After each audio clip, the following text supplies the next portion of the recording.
करते आपल्या YouTube channel smart tips मराठीमध्ये। तर मैत्रिणींनो, आपल्या YouTube चॅनलवर बरेच दिवसापासून व्हिडिओ येत नाहीये कारण मी आलेली आहे माहेरी, त्यामुळे काय शूट करावं कळतच नाहीये।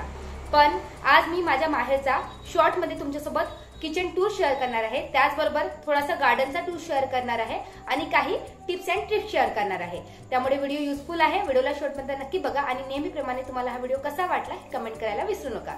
चला तर मग कुठलीही वेळ न घालवता व्हिडिओला सुरुवात करूया। तर मैत्रिणींनो, जवळजवळ 2 वर्षानंतर मी माहेरी आले। नेहमी महाराष्ट्रात येणं काही जमतच नाही, आम्हाला भरपूर सुट्ट्या असल्या कीच आम्ही महाराष्ट्रात येतो। तर यावेळेस आमचा 20 दिवसाचा प्रोग्राम आहे, 10 दिवस माहेरी घालवायचे आणि 10 दिवस सासरी घालवायचे असा आम्ही विचार केला। पण या 20 दिवसात माझं व्हिडिओ बनवणं काही पॉसिबल होत नव्हतं। मग विचार केला की गावाकडचं सुंदरसं वातावरण, त्याचबरोबर आईच्या घरातला हलकासा टूर दाखवावा, म्हणूनच मी हा ब्लॉग शूट केला। तर घराचा मेन दरवाजा ओपन केला की बाहेर असं दृश्य दिसतं।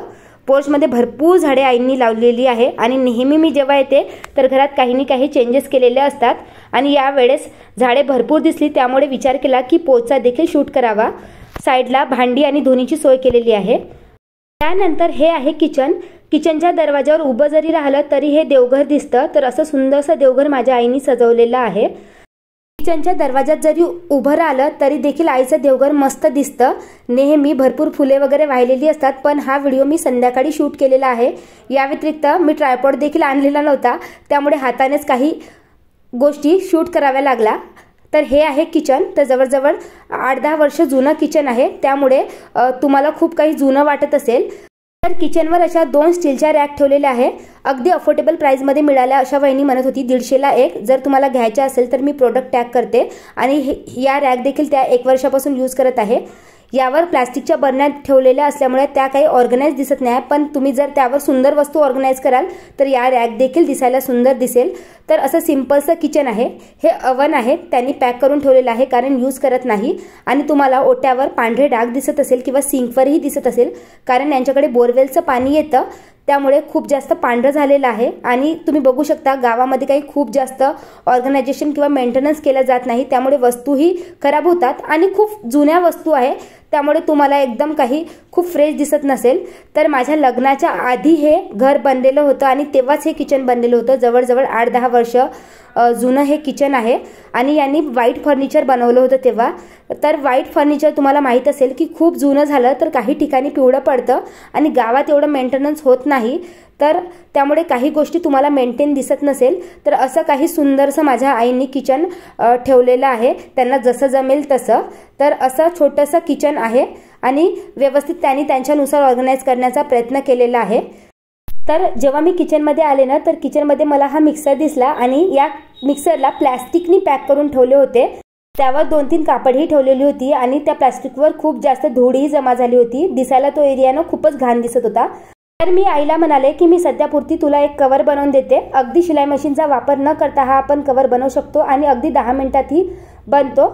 तर इथे मी काय केलं की जो स्लीवचा एरिया असतो ना तो कट करून घ्यायचा आहे। वाटेल तर तुम्ही मिक्सरच्या हाईटनुसार देखील ही टी शर्ट कट करू शकता आणि त्यानंतर टी शर्टला आपल्याला उलटं करून घ्यायचं आहे।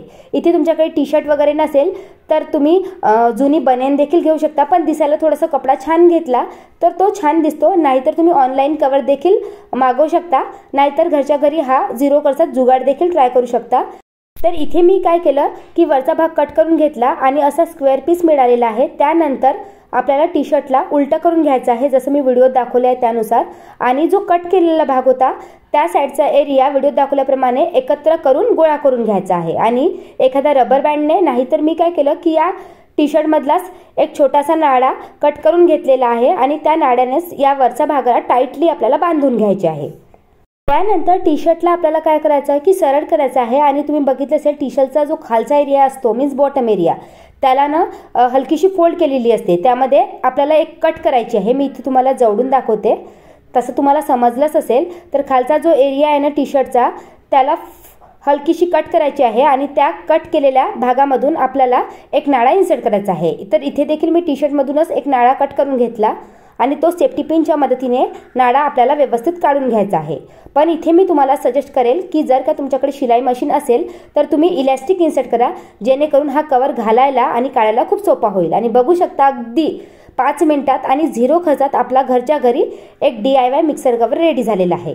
दिसायलाही अगदी छान दिसतो, कव्हरही चांगला पॅक होतो आणि जर तुम्ही अफोर्ड करू शकता तर तुम्ही ऑनलाईनही कव्हर घेऊ शकता। मी एखादी जर ऑनलाईन चांगला कव्हर मिळत असेल तर व्हिडिओमध्ये टॅग करते, नाहीतर असा 0 खर्चात जुगाड देखील करू शकता। आता गावामध्ये एवढं काही पाहायला जात नाही, तर हा देखील कव्हर छानच दिसत आहे। आता काय होईल की यावर धूळ देखील बसणार नाही।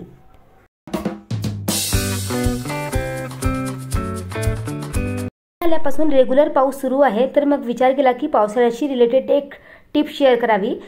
तर बरेचदा आपण काय करतो की कपड्याला लावायसाठी अशा प्रकारच्या ज्या स्टीलच्या क्लिप्स असतात ना त्या यूज करतो, बरेच जण प्लास्टिकच्याही यूज करतात। पण जर का तुम्ही पावसाळ्यात अशा स्टीलच्या क्लिप यूज करत असेल तर त्याला गंज चढतो। तर त्यासाठी एक उपाय की जेव्हा या क्लिपची गरज असते ना तेव्हाच कपड्याला लावा आणि जेव्हा नसते तेव्हा डब्यामध्ये जमा करून ठेवा। बरेचदा आपण काय करतो, दोरीला तशाच क्लिप सोडून देतो, मग त्या पावसाने ओल्या झाल्या की खराब होतात।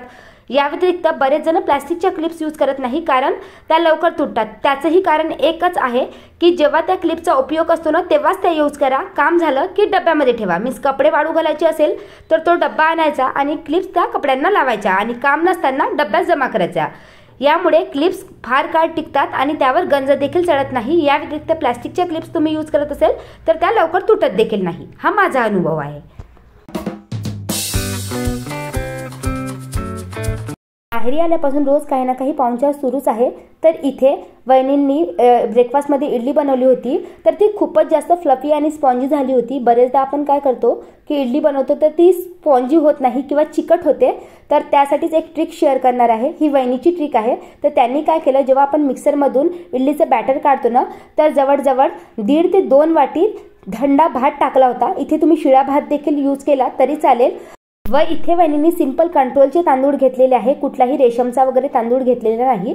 आणि ज्यानुसार आपण इडलीच्या बॅटरची कन्सिस्टन्सी ठेवतो त्याचनुसार ती कन्सिस्टन्सी आपल्याला पातळ ठेवायची आहे। आणि मी तुम्हाला बॅटर देखील दाखवते। अगदी 6-7 तासातच हे बॅटर मस्त असं फर्मंट झालेलं होतं आणि इथे कुठलीही मेथी किंवा जास्त बॅटरला फेटलं देखील नव्हतं, तरी देखील बॅटर एवढं फ्लफी झालं होतं, खूप जास्त फर्मंट झालेलं होतं। मी देखील घरी नेहमी इडली बनवत असते, पण बॅटरमध्ये मी पोहा भिजवून टाकते, तर पोह्याने देखील जेवढा स्पॉन्जीनेस येत नाही ना तो भाताने येतो। आणि यामध्ये शिळा भात किंवा थंडा भात टाकायचा आहे। तुम्हाला मी बॅटर टाकताना दाखवलं किती कमी बॅटर पात्रामध्ये टाकलं होतं आणि इडल्या एवढ्या फ्लफी झाल्या होत्या आणि काही इडल्या उरलेल्या होत्या आणि दुसऱ्या दिवशी देखील यामध्ये कडकपणा आलेला नव्हता। अगदी फ्रेश बनवल्यासारखी इडली सॉफ्टच होती। जर का तुमची ही इडली व्यवस्थित सॉफ्ट बनत नसेल तर एकदा ही ट्रिक नक्की ट्राय करून बघा। मैत्रिणींनो, व्हिडिओ इथेच एंड करते की आशा करते की तुम्हाला आजचा ब्लॉग नक्कीच युजफुल वाटला असेल। व्हिडिओ आवडला असेल तर नेहमीप्रमाणे व्हिडिओला लाईक करा आणि तुम्हाला हा व्हिडिओ कसा वाटला कमेंट करायला विसरू नका। या व्यतिरिक्त तुम्ही माझ्या चॅनलवर नवीन असाल तर चॅनलला देखील सबस्क्राईब करा असेच युजफुल व्हिडिओ पाहण्यासाठी। चला तर भेटूया अशाच एका नवीन व्हिडिओमध्ये। तोपर्यंत बाय बाय।